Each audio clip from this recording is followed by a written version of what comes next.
I'm Diana Brink for Level 5 Motorsports here at Daytona for the 24-hour. Joining me is Martin Brundell, who's a familiar face to all of you, ex-Formula 1 driver and commentator back in the UK. But obviously, Martin, you not able to keep out of the car, back here at Daytona again for another venture.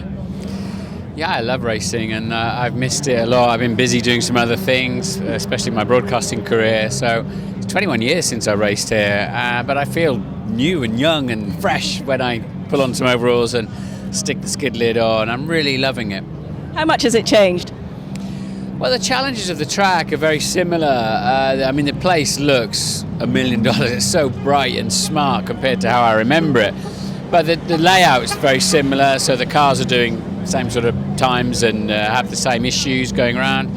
And the traffic will be the main issue during the race, as it always was here, passing the GT cars.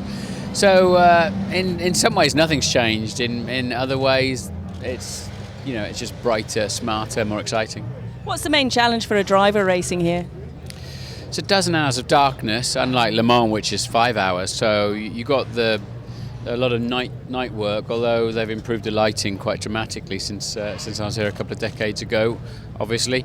And passing those GT cars, because we close on them at such a speed in the braking zones and turn-in, we surprise a lot of them. And you get used to some of the cars, and then because they change drivers, and you think, I can trust that yellow Mazda, and then you find it's got a different driver and he does something different. Or some let you past on the right, some on the left, some lift off, and so that it's very inconsistent, and sometimes you're super committed to a braking zone because the pace is going to be hot. There's some really fast drivers in the prototypes, and the average laps are 42s and 43s in the race, and that's flat out. Somebody will go flat out and finish, so we all have to, and therefore you have to take some risks through the back markers. Are you happy with the balance and the setup you've achieved on the car? Yeah, I was kind of hoping for 6th or 7th on the grid. I'm 9th, which is okay. I did my ideal lap time and on my hot lap, so that was fine. I wanted to be in the top 10 anyway, so mission accomplished. If we can finish in the top 5, I'll be ecstatic.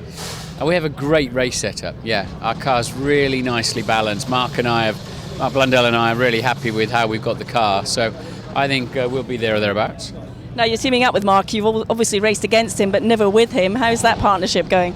Well, it's good fun. We've been teammates in Formula 1, as you say. We've been business partners. We're good mates. We go on holiday together. We've never shared a race car, so we work together on the television. So it's quite competitive. It's a little bit edgy in places because we both want to be quickest. But it must be a nice partnership to have at this point. Yeah, we're really enjoying it because we always just have a good laugh together and enjoy life, but with a professional approach. Well, you looking forward to this one?